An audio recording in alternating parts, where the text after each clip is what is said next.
Assalamu alaikum, my dear students. Today we will learn maths. Today we are going to start our new chapter number 12, handling data. First of all हमको looking back करना है, मतलब second standard में देखने का हमने handling data में क्या किया था. A list helps organise information about thing. These are the list made by 4 friends.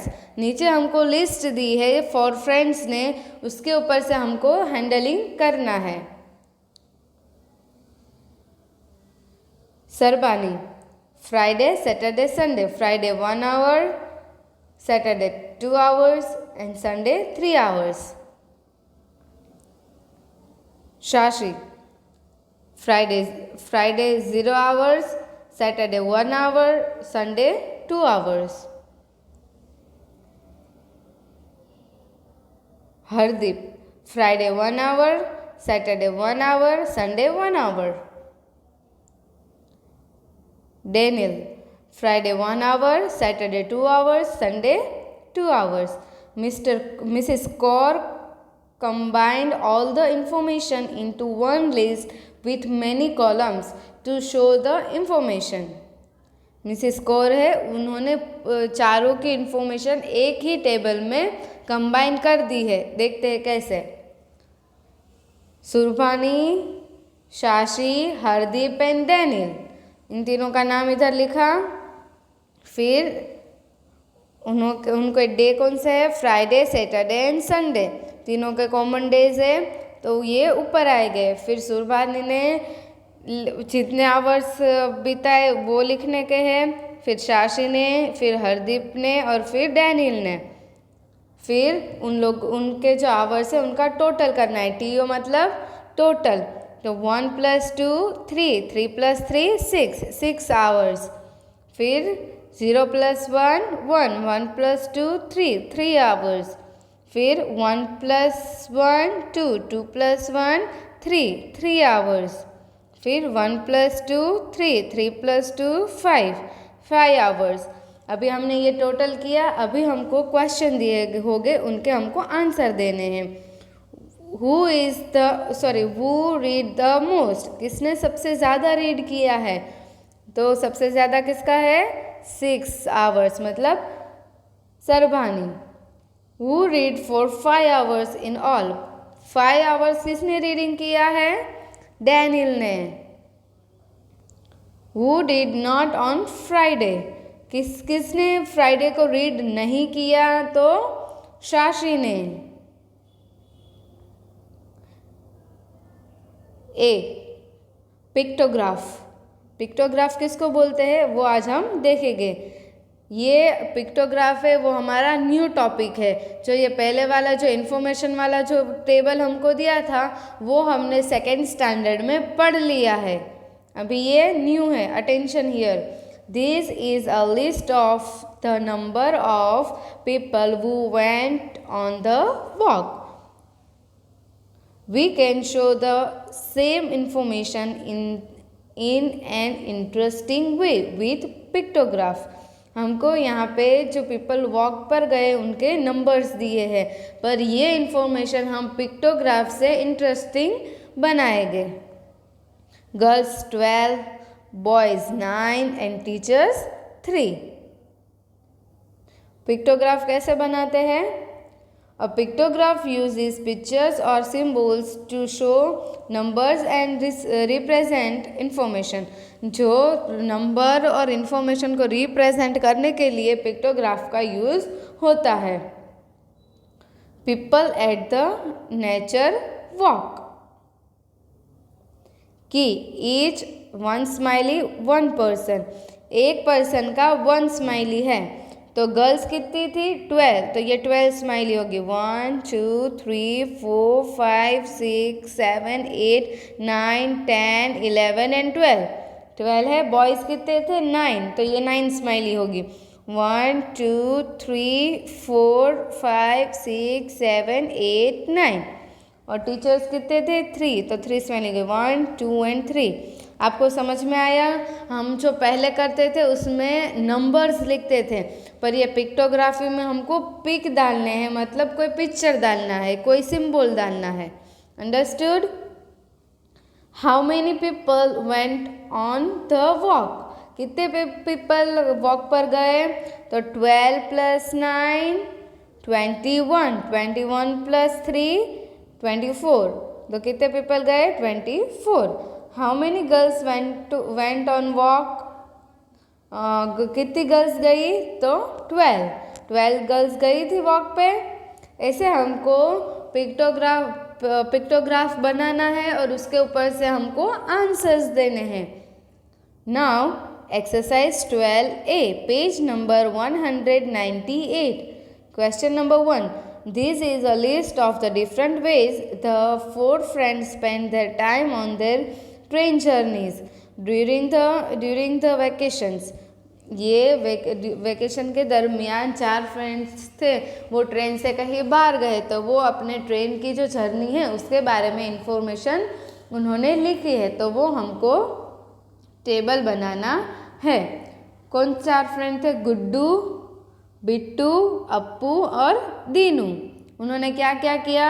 Reading किया, चैटिंग किया, लिसनिंग म्यूज़िक, स्लीपिंग और हमको क्या करना है? टोटल जर्नी टाइम, मतलब ये सब का टोटल करके हमको इधर लिखना है।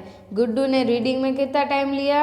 1 आवर, चैटिंग में 2 hours, listening to music 2 hours, sleeping 8 hours. तो हमको टोटल करना है। 1 + 2 3, 3 + 2 5, 5 + 8 13 आवर्स। बिट्टू 2 आवर्स, रीडिंग में 2 आवर्स, चैटिंग में 2 hours, listening to music 1 hour और स्लीपिंग में 8 hours, total 13 hours. Appu 2 hours 1 hours, उसने म्यूज़िक सुना नहीं है, और स्लीपिंग में 9 hours, total 12 hours. Dinu 3 hours 2 hours 3 hours 7 hours, total 15 hours. अभी इसके ऊपर से हमको आंसर्स देने हैं। Number 1, dash slept the most? कौन सबसे ज़्यादा सोया? तो इन चारों में से सबसे ज़्यादा सोया वो 9 आवर्स। कौन है? Appu slept the most. Number 2, dash had the longest train journey? अभी हमको ये टोटल में देखना है कि लॉन्गेस्ट ट्रेन जर्नी किसकी थी? 13, 12 और 15। तो सबसे ज़्यादा किसकी थी? 15 आवर्स, मतलब Dinu. Number 3, Dinu's journey was dash hours longer than Appu's? मतलब जो दीनू की जर्नी है वो 15 आवर्स है और अप्पू की कितनी है? 12 आवर्स। तो ये दीनू की जर्नी अप्पू से कितनी ज़्यादा हुई? 15 - 12, मतलब 3 hours longer than Appu. Dash and dash had equally long train journeys? कौन 2 लोग हैं उसको same to same equally long journey है? 13 hours and 13 hours, Guddu and Bittu. Understood? Now B, bar graphs. हमने पिक्टोग्राफ देखा, अभी हमको बार ग्राफ देखना है। Bar graph uses bars to represent numbers like a pictograph. A bar graph also help us compare information. जो bar graph होता है वो पिक्टोग्राफ के जैसे इन्फॉर्मेशन ही बताता है, पर वो हम उसमें नंबर को अच्छे से कंपेयर कर पाते हैं। Let's see exercise 12B, page number 200। Question number 1, use the bar graph to answer the questions. इसको क्या बोलते हैं? बार ग्राफ बोलते हैं। उसमें हमको इन्फॉर्मेशन दी है। टाइटल क्या है? Time spend for homework on different subject in September. हमको 1 2 3 4 5 6 7 8 9 ऐसे दिया है, मैथ्स, इंग्लिश, साइंस और हिंदी। अभी ये नंबर ऑफ आवर्स है और नीचे जो दिए है वो सब्जेक्ट्स है। नंबर ऑफ आवर्स कितने हैं 0 to 9 और सब्जेक्ट कितने हैं 4, मैथ्स, इंग्लिश, साइंस और Hindi. Let's answer the question. Number A, what is the title of the bar graph? Bar graph का टाइटल क्या है? Time spend for homework on different subjects in September. Number B, on which subject was the most time spent doing homework? Maths. सबसे ज़्यादा किस में आपने time दिया? तो मैथ्स में। Number C, how many less hours were spent on science homework than Hindi homework? Answer 6 hours. Science के कितने आवर्स थे? 6 और हिंदी के कितने थे? 3। So 6 minus 3 equal to 3. Answer is 3 hours. Number D, how many less hours were spent on English homework than maths homework? 8 hours maths के थे minus 6 hours English के थे। So 8 minus 6 equal to 2 hours. Answer is 2 hours. E, how many hours were spent on English and science together? English और science दोनों के मिला के कितने आवर्स उसने स्पेंड किए? 6 hours science plus 6 hours English. So 6 + 6 = 12. Answer is 12 hours. I hope you all understood. और आपके लिए मेरे पास एक एक्टिविटी है। आपको भी आपका जो टाइमिंग है, मतलब ये कौन सा है? अक्टूबर। तो आपको सितंबर का जो है उसमें आपने कौन से होमवर्क में कितना टाइम लिया वो आपको इन्फॉर्मेशन लिखनी है। फिर उसके ऊपर से बार ग्राफ बनाना है और बार ग्राफ के ऊपर से इसमें जो क्वेश्चन है वो क्वेश्चन के आंसर आपको लिखने हैं। वो आपकी होमवर्क बुक में, ये आपकी एक्टिविटी है। अंडरस्टूड? Thank you. जज़ाकल्लाह। अस्सलामु अलैकुम वरहमतुल्लाहि वबरकातुहू।